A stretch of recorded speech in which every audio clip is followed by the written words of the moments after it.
안녕하세요. 매일 새로운 사연을 전하는 읽어주는 사연 라디오입니다. 구독과 좋아요, 많은 공유 부탁드립니다.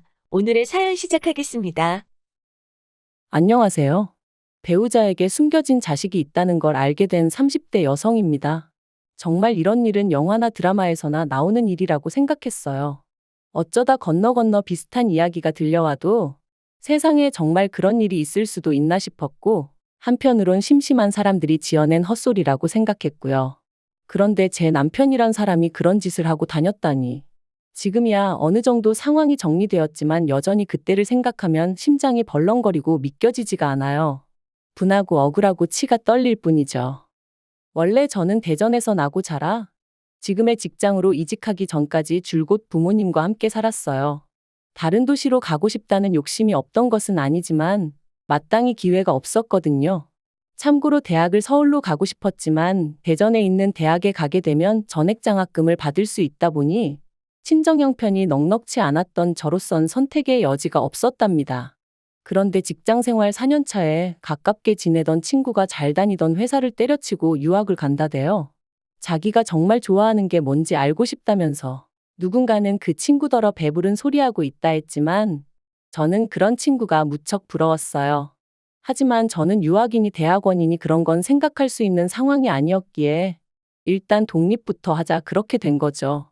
그리고 기왕 혼자 살 거면 서울이 좋지 않겠나 싶었고, 그래서 그때부터 열심히 이직 준비해서 1년 만에 이직에 성공했어요. 하지만 서울살이는 제 생각만큼 즐겁기만 한 것은 아니었습니다. 맛집이니 분위기 좋은 카페니 하는 곳들은 나 홀로 손님인 저를 반기지 않는 눈치였고, 저도 삼삼오오 모여 웃고 떠드는 사람들 속에서 혼자 있는 게 영 껄끄러웠죠. 그렇다 보니 주말이 돼도 집에만 있는 날이 많아졌고, 그렇다고 매번 대전에 내려가는 것도 웃기잖아요. 그런데 하루는 직장 선배가 그러지 말고 동호회 같은데 한번 나가보라는 거예요. 가서 사람들도 사귀고 취미생활도 만들고 일석이조라면서 말이에요. 그리고 그렇게 시작하게 된 게 영어 동호회였어요.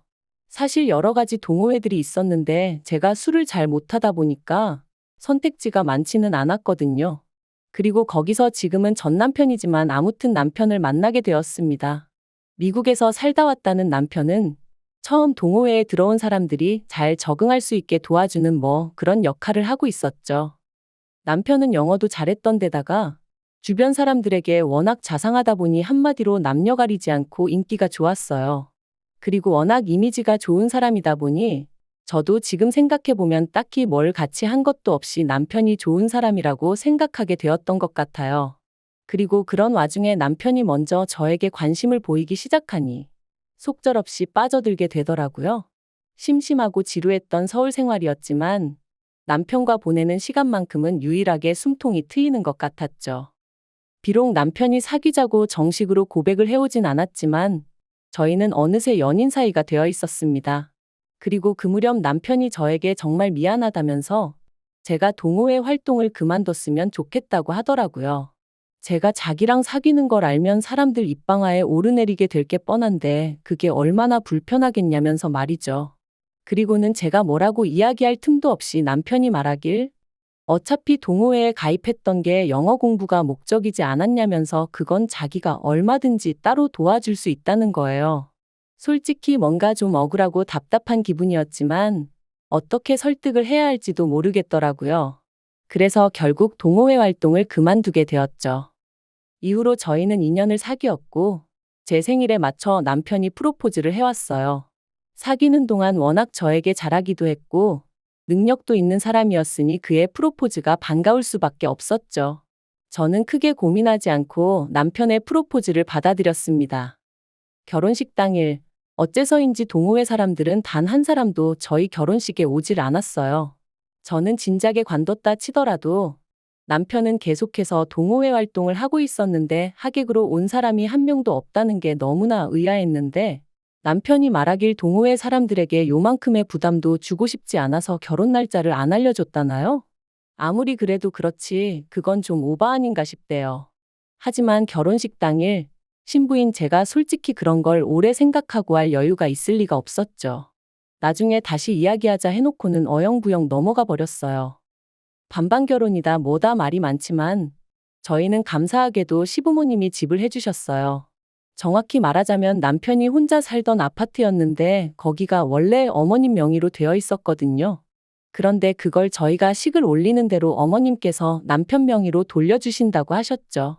게다가 혼수도 꼭 필요한 것만 사오라면서 예단은 안 해도 된다 하시는데 저희 친정 사정 때문에 그러시는 건가 싶어 감사하면서도 그래도 저도 한 번 하는 결혼식인데 너무 안 해가면 나중에 뒤에서 말 나온다 소리를 한두 번 들은 게 아니었던지라 어떻게 하는 게 좋을까 고민이 되대요. 그런데 어머님 아버님은 몇 번이나 당신 아들하고 살아주는 것만으로도 고맙다 하시면서 정말 아무것도 안 해와도 된다고 그렇게 말씀해 주셨어요. 그래서 전 정말 제가 남편복 시댁복이 있구나 싶었다니까요. 그리고 이후로 저희의 신혼은 정말 제가 상상한 그대로였습니다. 비록 매일매일 특별한 이벤트가 있는 건 아니었지만 사랑하는 사람과 같이 잠들고 같이 눈뜨고 하는 모든 게 행복으로 느껴졌지요. 그리고 결혼한 지 8개월째 되던 어느 날 저는 제가 임신을 했다는 걸 알게 되었어요. 계획보다 조금 이른 축복이긴 했지만 정말 말로 표현할 수 없는 기쁨을 느꼈답니다. 그런데 더더욱 행복해질 거라고만 믿었던 제 믿음은 얼마 지나지 않아 산산이 부서졌습니다. 제가 남편 없이 혼자 산부인과에 다녀오던 날이었어요. 원래는 택시를 타고 오갔는데 그날은 어째서인지 하늘도 너무 파랗고 그래서 버스를 타고 싶은 거예요. 그래서 버스에 올라탔는데 누가 절 보더니 아는 체를 했습니다. 보니까 저랑 비슷한 시기에 동호회에 들어왔던 저보다 2살 어린 여동생이었죠. 깜짝 놀랐기도 하고 반갑기도 하고 그래서 제가 바쁜 거 아니면 내려서 커피 한 잔 마시고 가라 했더니 그렇지 않아도 자기도 제 안부가 궁금했다면서 좋다고 하더라고요. 동생이 언니도 아메리카노 마실 거냐 묻길래 커피는 지금 못 마신다 딸기 음료로 마시겠다 했더니 동생이 언니 커피 좋아하잖아요 그러더라고요. 그런 소소한 것까지 기억을 해주다니 너무 고마웠죠. 제가 나 임신 중이라 그래 하고 웃었더니 언니 결혼했어요? 그러는 거예요. 좀 당황스럽더라고요. 동호회를 관둔 게 아니라면 제가 결혼한 걸 모를 리가 없는데 싶었으니까요. 그래서 너도 동호회 이제 안 나가냐니까 아니라고 자기 엄청 열심히 나간다대요. 이땐 정말 뭐랄까 뭔가 쎄한 기분이 들더라고요. 그래서 나 동호회 팀장 오빠랑 결혼했다니까 동생이 누구요? 하더니 아, 그 오빠도 관둔 지 꽤 됐잖아요. 그러는 거예요.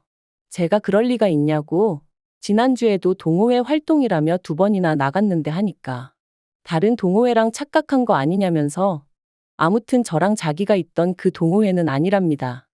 그리고 이후로 나눈 대화는 솔직히 제대로 기억도 안 나요. 무슨 이야기를 주고받았는지 하나도 귀에 들어오지가 않았거든요.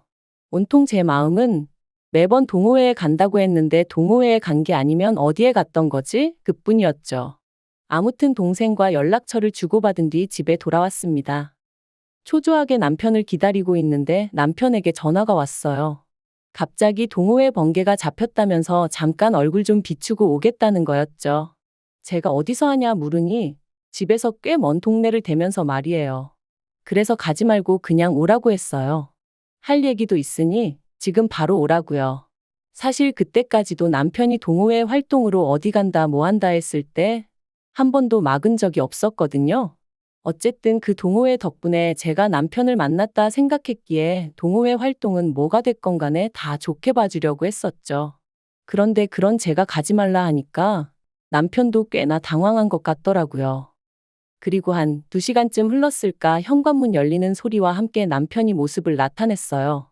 그런데 동호회 번개에 못 가게 해서 그런가 산부인과 갔다 온 걸 알 텐데 뭐 하나 물어보지도 않고 툴툴거리며 안방으로 들어가 버리더라고요. 어이가 없어서 제가 지금 뭐 하자는 거냐니까 할 얘기가 뭔데 동호회 번개도 못 가게 하냐면서 자기가 거기서 얼마나 중요한 역할을 하는지 모르냐 내조를 이렇게밖에 못 해주냐 그딴 소리나 하고 있대요. 그래서 오늘 만난 동생 이름을 대면서 그 동생이 당신 동호회 진작에 관뒀다던데 어떻게 된 거냐고 따졌어요. 그랬더니 남편 얼굴이 순식간에 벌개지는데 남편이 그렇게 당황스러워하는 거 정말 처음 봤거든요. 아, 뭐가 있긴 있구나 싶은 게 연애할 때부터 지금까지 동호회 핑계대고 매번 어디 갔던 거냐고 솔직히 말하라고 했죠. 하지만 역시나 남편은 제가 무슨 말을 하는지 모르겠다면서 저더러 어디서 뭘 듣고 와서 생사람을 잡느냐고 소리를 지르대요. 그래서 제가 뱃속에 애가 듣는다고 목소리 낮추라고. 그리고는 아까 만난 동생에게 전화를 걸었습니다. 동생이 전화를 받으니 남편 얼굴이 다시 한번 벌개지대요. 그래서 제가 오늘 그 동호회 뭐 번개 같은 거 하냐니까 동생이 언니 아까부터 이상한 소리만 한다면서 공부하는 동호회의 번개는 무슨 번개냐고 그런 거 없어요 그러더라고요. 그리고 그제서야 남편이 하는 말이 실은 자기가 그냥 자유시간이 필요했다 그런데 제가 괜한 오해를 할까봐 동호회를 팔았다 미안하다 그러더라고요. 어이가 없었죠. 제가 연애하는 동안 남편을 구속하기라도 했으면 모를까? 오히려 주변에서들 남편을 너무 믿는 거 아니냐? 너무 풀어주는 거 아니냐 소리를 들을 정도였거든요. 그런데 무슨 자유시간이 필요했니 어쩌니. 하지만 일단은 더는 뭘 추궁할래도 증거도 없고 그래서 알겠다고 앞으로 거짓말하지 말라고만 했네요. 하지만 여자의 직감이라는 게 이게 다가 아니다 싶었습니다. 그래서 이튿날 남편에겐 말하지 않았지만 회사에 반차를 냈어요. 그리곤 출근하는 척 나갔다가 다시 집으로 되돌아와 남편 방을 뒤지기 시작했네요. 남편을 못 믿어서 남편 핸드폰을 뒤졌다 뭐 그런 이야기를 들을 때면 뭘 그렇게까지 해가면서 살아. 차라리 이혼하고 말지. 그렇게 말하던 사람이 바로 저였는데 스스로 꼴이 우스워 헛웃음이 다 나더라니까요. 그러다 결국 저는 남편의 노트북에서 웬 여자와 아이가 함께 찍힌 사진을 발견했습니다. 그리고 그 여자는 자세히 보니 제가 아는 여자였어요. 저와 마찬가지로 그 망할 동호회에 있던 여자였죠. 다시 동생에게 전화를 걸어 그 여자 인상착의를 말하니 단박에 누군지 알아채대요. 그래서 그 여자 연락처를 알아냈습니다. 여자에게 연락했고 그렇게 알게 된 사실은 충격적이었어요. 여자는 제 존재를 알고 있었는데 실은 저랑 남편이 사귀기 전 자기랑 남편이랑 사귀던 사이였답니다. 결혼 이야기까지 나왔었는데 저희 시부모님이 반대해서 결국 헤어졌다고요. 그리고 얼마 안 있다가 저랑 남편이랑 연애를 시작했고 자기도 그제서야 임신한 걸 알았다면서. 하지만 남편이 저랑은 못 헤어진다 하고 자기는 애 아빠가 필요해서 일주일에 한두 번 만나서 아빠 노릇 해주는 조건으로 관계를 이어가고 있는 거라대요. 그러면서 저희 남편은 아무 잘못이 없고 다 자기가 잘못한 거라는데 이건 무슨 지가 대단한 사랑을 하고 있는 줄 아는 건지 웃기지도 않았죠. 그래서 니들 둘 다 똑같은 XX들이라고 육갑 떨지 말라고 했어요. 그랬더니 자기도 솔직히 저 만나면 하고 싶은 말이 많았는데 참는 거라면서 엄밀히 말해서 자기가 먼저 사귀던 사이니 자기가 본처고 제가 첩 아니냐는 거예요. 이게 미쳤나 싶어서 그럼 네가 나 한번 상간녀로 고소해보라 했습니다. 나는 할 거니까 너도 꼭 해보라고요. 그리고 그날 저녁 아니나 다를까 그 여자로부터 남편도 연락을 받았던 거겠죠. 평소보다 퇴근이 늦더니 현관에서부터 쥐새끼 마냥 제 눈치를 살살 살피더라고요. 그래서 생쇼하지 말라니까. 자기가 어떻게 했으면 좋겠냐는 거예요. 그래서 뭘 어떻게 하느냐고 이혼하자 했습니다. 그랬더니 저더러 뱃속에 애가 듣는다면서 임신까지 해놓고 무슨 이혼이냐고 자긴 저랑 이혼 못한다는 거예요. 황당해서 무슨 신보냐고 물었어요. 그랬더니 자기가 절 너무 사랑한다나요? 어이가 없어서 이게 무슨 사랑이냐고 개나 줘버리라고 됐다고 했습니다. 그리고 그때 아랫배가 찌르는 듯이 아프더니 뭔가 흐르는 느낌이 나대요. 유산이었어요. 제가 유산을 하면서 남편의 이중생활까지 전부 다 양가 부모님들이 알게 되셨습니다. 당연히 난리가 났죠. 하지만 제가 정말 충격을 받은 건 시부모님이 보이신 행동 때문이었어요. 미안하다 하시면서도 이렇게 된 거 그 여자한테서 당신 핏줄은 데려와야 하지 않겠냐며 저더러 걔 엄마가 되어주라셨거든요. 그게 말이 되냐 제가 소리를 질렀어요. 멀쩡하게 지 엄마가 잘 키우고 있는 애를 왜 어머님이 데려오신다는 거며 그렇다고 한들 제가 그 애를 왜 키우느냐고요. 사실 저는 그 여자도 싫었지만 이 모든 일의 중심에는 남편이 있다고 생각했거든요. 하지만 어머님이 하시는 말씀이 당신이 집도 해줬고 원하면 차도 한 대 뽑아줄 수 있다. 바라는 건 그저 당신 아들한테 좋은 아내 되어주고 애 데려오면 좋은 엄마 되어주고 좋은 며느리까지는 바라지도 않겠다 하지만 그동안 우리 아무 문제 없이 잘 지내지 않았냐. 유산하게 된 건 정말 유감이지만 애는 또 가지면 되는 거니까 하시는데 정말 그전까지는 좋게만 보였던 어머님이 다른 사람처럼 느껴지더라니까요. 당연히 죽어도 싫다고 했고, 상간녀 소송하고 이혼 소송하겠다 했어요. 그리고 제 집만 챙겨서 바로 친정부모님이 계신 곳으로 향했죠. 그리고 소송 결과는 말할 필요도 없이 제가 이겼습니다. 법적으로나 상식적으로나 제가 이기는 게 당연한 일이었죠. 그래서 상간녀로부터 3천 받았고, 남편으로부터도 3천 받았습니다. 재산은 솔직히 결혼할 때부터 남편이 많이 해오기도 했고 결혼 기간이 짧다 보니 나눌 게 없었어요. 하지만 그런 걸 처음부터 생각하고 이혼을 한 건 아니었는걸요. 그저 이 사이코 같은 집구석하고 하루빨리 법적으로든 뭐로든 완전히 남남이 되고 싶었을 뿐이에요. 그런데 솔직히 웃어야 하는 건지 모르겠는데 저는 남편이랑 그 여자랑 살림을 합치지 않을까 싶었거든요. 아이도 있고 하니까. 그런데 시부모님이 그렇게만 했다간 재산은 1원 한 푼 안 주겠다 하셨던 모양이에요. 그리고 남편이 정말 그 여자한테 마음이 없긴 했던 건지 아이 찾아오려고 소송 시작했다 들었습니다. 어떻게 될런지는 모르겠지만 솔직히 그래도 엄마가 키우는 게 낫지 않나?